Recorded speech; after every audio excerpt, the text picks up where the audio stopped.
شرور أنفسنا ومن سيئات أعمالنا من يهده الله فلا مضل له ومن يضلل فلا هادي له ونشهد أن لا إله إلا الله وحده لا شريك له ونشهد أن محمدا عبده ورسوله أرسله بالهدى ودين الحق ليظهره على الدين كله ولو كره المشركون اللهم صل وسلم على سيدنا محمد وعلى آله وصحبه أجمعين أما بعد قال الله سبحانه وتعالى في كتابه العزيز والذين جاهدوا فينا لنهدينهم سبلنا وإن الله لمع المحسنين وقال تعالى قل هذه سبيلي أدعو إلى الله على بصيرة أنا ومن اتبعني وسبحان الله وما أنا من المشركين وقال النبي صلى الله عليه وسلم لغدوة في سبيل الله وروحة خير من الدنيا وما فيها وكما قال صلى الله عليه وسلم. Alhamdulillah, tuan-tuan saudara rahmati Allah Subhanahu wa taala. Hanya saja dengan limbah kurnia daripada Allah Subhanahu wa taala kita dikumpulkan atas satu maksud yang sangat besar.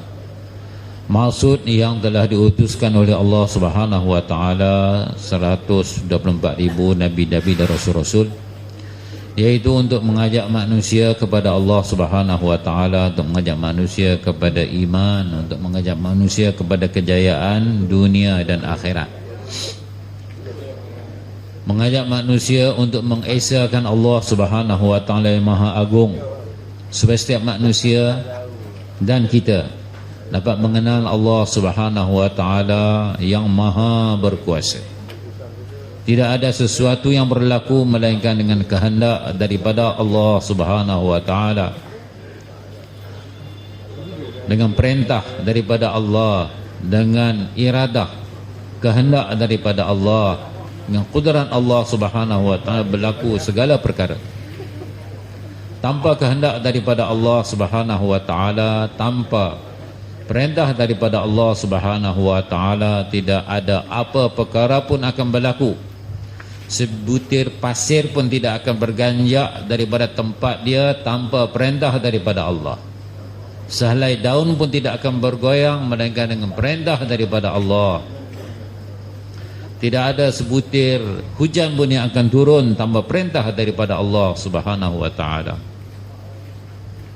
Allah Subhanahu wa taala mengendalikan alam ini sebagaimana yang Dia kehendaki. Allah Subhanahu wa taala mengaturkan perjalanan siang dan malam, perjalanan segala cakrawala yang ada, yang kita nampak, tak nampak, yang kecil, yang besar, yang kita tahu, kita tak tahu, semuanya dalam genggaman dan kekuasaan Allah Subhanahu wa taala. Tidak ada siapa pun yang bersekutu dengan Allah Subhanahu wa taala dalam mengendalikan alam ini. Tidak ada siapa yang membantu Allah Subhanahu wa taala dalam mengendalikan langit dan bumi. Wala yaudu hifzuhuma, sedikit pun Allah dalam mengendalikan alam ini tak letih. La ta'khudhu sinatun wala naum, tak pernah mengantuk, tak pernah tersengguk. Dan sebentar lagi kita semua akan tersengguk-sengguk, tetapi Allah Subhanahu wa taala dalam mengendalikan alam ini tak pernah mengantuk pun tak biasa, tersengguk, terlelap sekejap pun tak biasa. Allah Maha berkuasa. Wasi'a ilmuhu kulla syai', dan ilmu Allah Subhanahu wa taala merangkumi segala sesuatu. Hatta lintasan hati manusia pun diketahui oleh Allah Subhanahu wa taala. Kata-kata hati mereka didengar oleh Allah Subhanahu wa taala. Allah Subhanahu wa taala zat yang Maha Agung. Allah yang telah mencipta kita, yang telah mencipta datuk kita Adam alaihi salam, telah mencipta Hawa, dan telah menjadikan zuriatnya di seluruh alam. Dan untuk kejayaan manusia seluruh alam, Allah Subhanahu wa taala telah berpesan kepada Adam alaihi salam, apabila diturunkan oleh Allah Subhanahu wa taala ke atas muka bumi ini, kehendak dan keinginan Allah Subhanahu wa taala supaya bumi ini dimakmurkan oleh Bani Adam setelah bumi ini dihuni oleh para jin yang melakukan kerosakan, dan mereka telah dihantar ke gunung-gunung, ke lautan-lautan, dan ditempatkan Bani Adam untuk memakmurkan agama, dan Allah Subhanahu wa taala menjadikan mereka sebagai khalifah Allah di atas muka bumi. Wa idh qala rabbuka lil malaikati inni ja'ilun fil ardi khalifah. Saya dan tuan-tuan adalah khalifah Allah Subhanahu wa taala. Itu dalam melaksanakan perintah-perintah Allah. Dan satu lagi, sebagai khalifah Allah berakhlak dengan sifat-sifat Allah. Dua perkara yang ditafsirkan oleh para alim ulama, bahawa khalifah Allah daripada sudut melaksanakan perintah-perintah Allah di atas muka bumi. Yang kedua, untuk berakhlak dengan sifat-sifat keagungan Allah Subhanahu wa taala. Contohnya, Allah Maha Pengampun, kita menjadi seorang yang pemaaf. Allah Maha Pemberi, kita juga bersifat untuk memberi. Allah Maha menutup keaiban, kita juga menutup keaiban saudara-saudara kita. Allah Maha Penyayang, kita menjadi seorang yang penyayang. Allah Maha Penyantun, kita menjadi seorang yang penyantun. Allah yang Maha bersyukur atas, yakni menghargai atas segala nikmat, segala amal yang dilakukan oleh hamba-hambanya.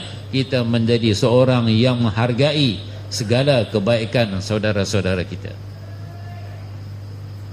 Dan saya dan tuan-tuan adalah khalifah Allah di atas muka bumi ini.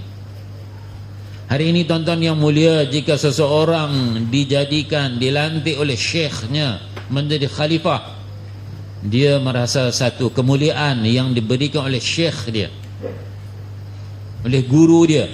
Ini khalifah saya, sebenarnya orang pengganti saya dalam menjalankan saya punya tarikat saya, cara perjalanan suluk saya, cara perjalanan tarbiyah saya. Khalifah fulan, dan akan disebut Maulana ataupun Ustaz fulan bin fulan khalifah kepada Syekh fulan bin fulan. Satu kebanggaan tuan-tuan yang mulia, satu kebesaran yang dihargai.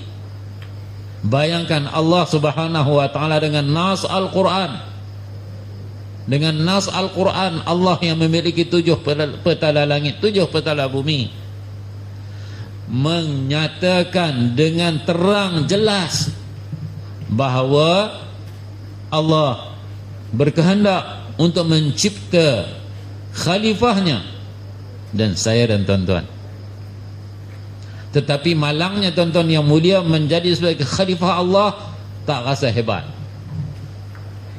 tetapi menjadi khalifah kepada makhluk kita rasa hebat. Kita adalah khalifah Allah dalam melaksanakan perintah Allah, menyampaikan hukum hakam Allah kepada manusia. Dan kita juga dipilih oleh Allah Subhanahu wa taala, diperintahkan oleh Allah untuk menjadi pembantu agama Allah. Ya ayyuhalladzina amanu kunu ansarallah, wahai orang yang beriman, jadilah kamu pembantu agama Allah. Pada satu pihak yang lain, Nabi kata bahawa qul hadhihi sabili ad'u ila Allah.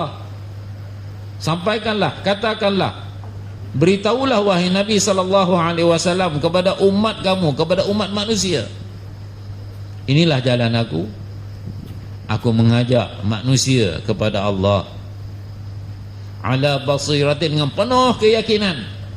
Di Mekah Nabi seorang-seorang dakwah pagi, petang, siang, malam, keluar dengan baju yang bersih, balik hingga baju kotor, dicaci, dimaki, diludah, dilempar kekotoran kepada Nabi, ditaburkan pasir di atas kepala Nabi, tanda penghinaan. Fatimah tengok keadaan Nabi balik yang macam tu, seorang Rasul Allah yang diutuskan rahmatan lil alamin, sebagai rahmat untuk sekalian alam. diutuskan oleh Allah Subhanahu wa taala bersifat azizun alaihi ma anitum harisun alaikum bil mu'minina raufur rahim. Yang kesusahan umat Nabi yang rasa susah, susah kita, Nabi ambil jadi susah dia. Harisun alaikum, dan begitu tamak inginkan hidayat seluruh manusia.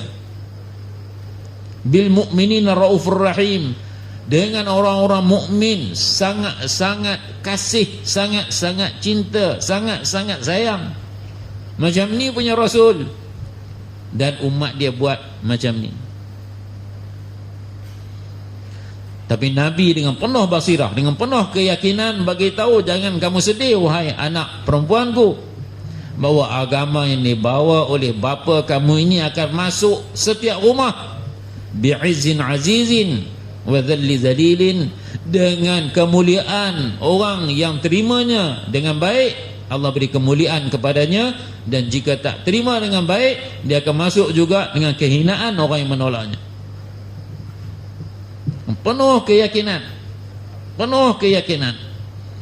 Apabila orang-orang Quraisy datang kepada baginda sallallahu alaihi wasallam mengadu kepada Abi Talib sebagai penjaga baginda sallallahu alaihi wasallam, bahawa anak saudara kamu ini dia memaki hamun berhala-berhala kami, dia memecah belahkan masyarakat kami, dia memperak-perandakan keluarga kami. Mintalah dia berhenti daripada kerja ni. Kalau dia buat benda ni, dia nak harta, kami akan kumpulkan harta orang-orang Quraisy dan akan bagi kepada dia sehingga dia jadi orang yang paling kaya. Dan jika dia buat ini untuk inginkan kedudukan dan pangkat, kami akan bermesyuarat dan untuk bersetuju bahawa tidak akan diputuskan sesuatu keputusan melainkan dengan kehadiran dia. Kalau dia buat ini untuk dapatkan banyak isteri, kami akan kumpulkan wanita-wanita yang paling cantik, akan kawinkan 10 orang dengan dia. Ni offer orang Quraisy bagi kepada Nabi untuk tinggalkan usaha dakwah. Apabila Abu Talib panggil Nabi, bagi tahu kepada Nabi, ini keinginan orang-orang Quraisy untuk kamu meninggalkan usaha dakwah, jangan menyakiti mereka, jangan memperendahkan, memperlekehkan Tuhan-Tuhan mereka, berhala-berhala mereka. Bergenang air mata di kelopak mata Nabi sallallahu alaihi wasallam. Itu yang mereka offer, sesuatu yang mereka mampu untuk bagi kedudukan, bagi kekayaan, bagi wanita. Kalaulah mereka mampu untuk meletak matahari di tangan kanan, bulan di tangan kiri, untuk aku tinggalkan usaha dakwah ini, itu pun aku tidak akan tinggalkan, sama ada agama yang aku bawa ini tersebar di seluruh alam, ataupun bahawa aku terpisah, badan terpisah daripada kepala aku. Ni aku sanggup mati untuk agama, tapi nama kata untuk meninggalkan usaha agama, sekali-kali aku tidak akan buat. Ni ala basiratin ana wa man taba'ani, aku dan orang yang mengikut aku, aiman amanabi, orang beriman dengan aku. Satu tanggungjawab daripada nas Al-Quran tuan-tuan yang mulia. Ini bukan masalah daripada India, ini bukan masalah daripada Pakistan ke Bangladesh ke. Ini bukan, kalau satu masa awal-awal usaha dakwah ni, mereka beritahu ini usaha ni, usaha kalau orang Malaysia dulu dia panggil, tak kira orang Pakistan ke, orang Bangladesh ke, orang India ke, dia panggil menggali roti. Dan ni usaha menggali roti. Bukan tuan-tuan, ini usaha Nabi sallallahu alaihi wasallam. Usaha yang dengannya Allah janjikan hidayah. Walladzina jahadu fina lanahdiyannahum subulana. Usaha yang dengannya Nabi bangun bersama dengan sahabat. Nabi seorang. Dan bagaimana Allah sebagai muhafiz, Allah sebagai penjaga, Allah sebagai pemelihara yang memelihara agama. Allah memelihara Al-Quran, Allah memelihara hukum hakam Allah, dan Allah memelihara orang yang menyampaikan agama, baginda sallallahu alaihi wasallam.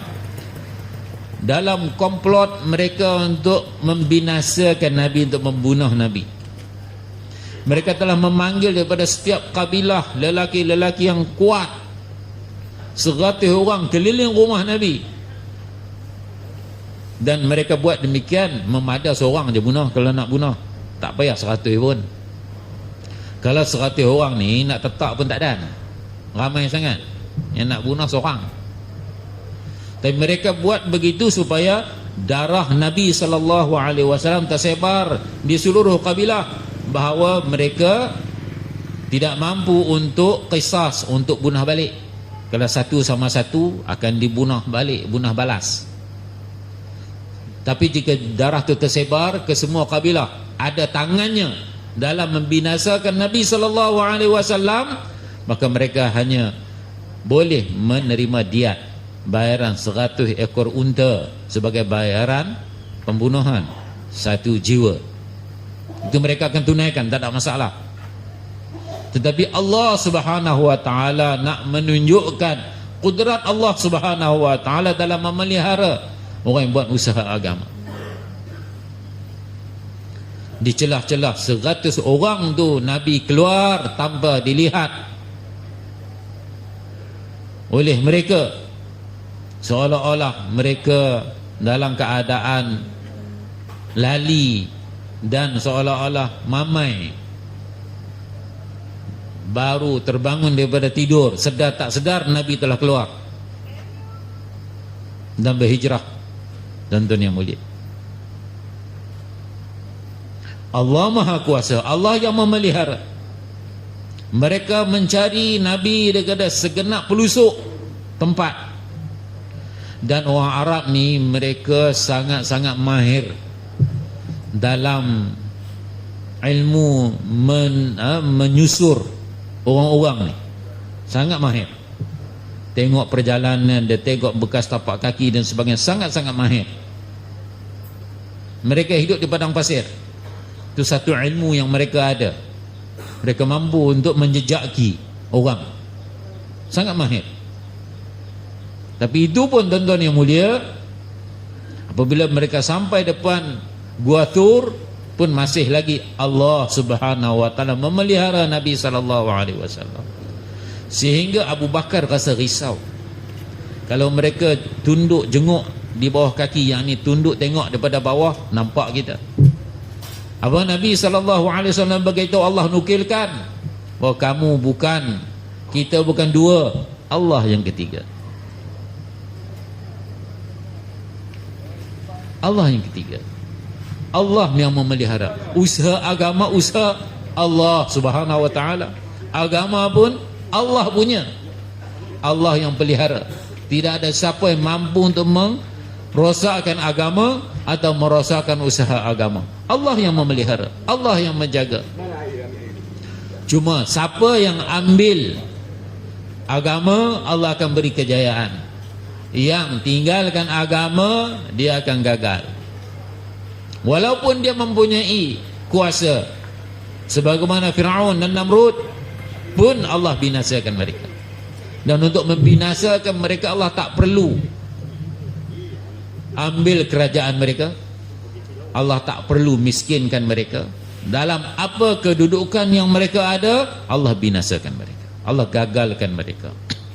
Fir'aun dengan kefir'aunannya, Allah gagalkan dia. Namrud dengan kenamrudan dia, Allah gagalkan dia.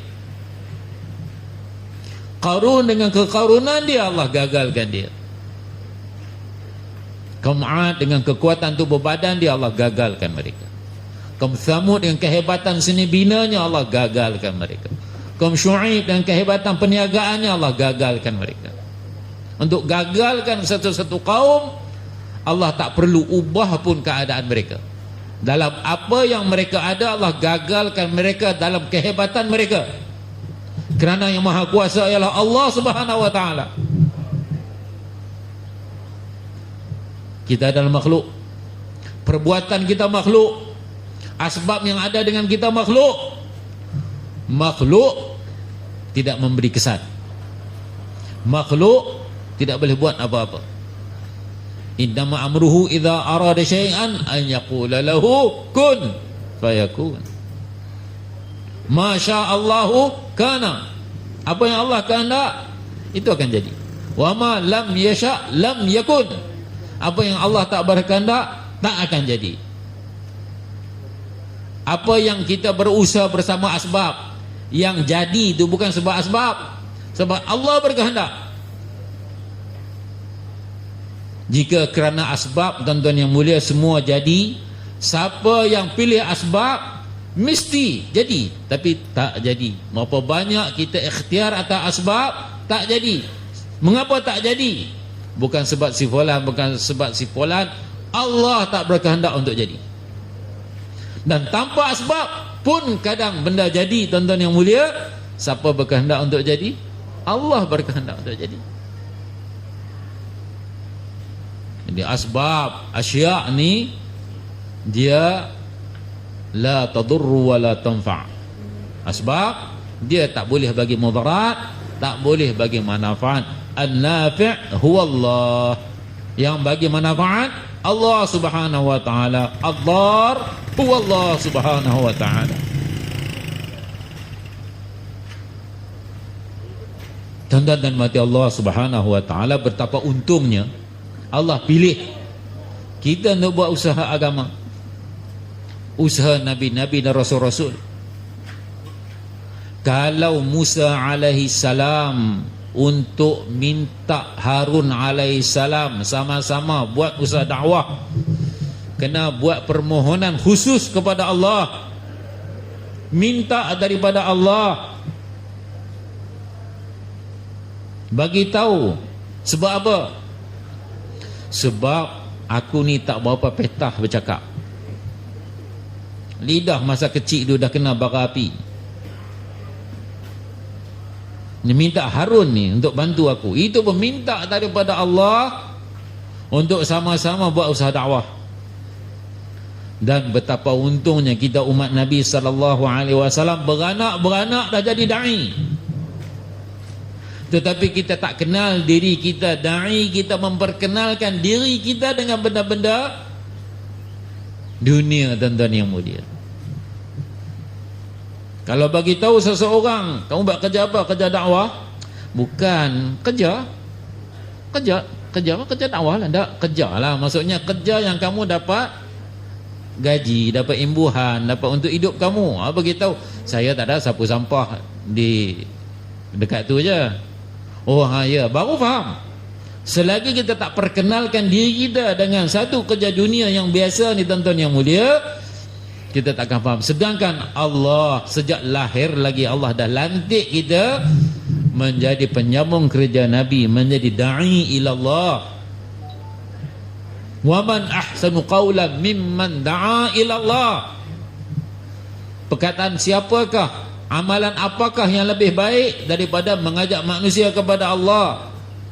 Wa amila salihah, dan di apakah amalan, apakah perkara, apakah keadaan yang paling baik daripada orang yang beramal saleh? Wa qala innani minal muslimin. Dan sentiasa dalam keadaan sibuk buat dakwah, dalam keadaan sibuk mengajak manusia kepada Allah, dalam keadaan sibuk beribadat siang dan malam, tapi sifat merendah diri ada dalam mereka. Allah puji, wa man ahsanu qawlan. Jawabnya tak ada.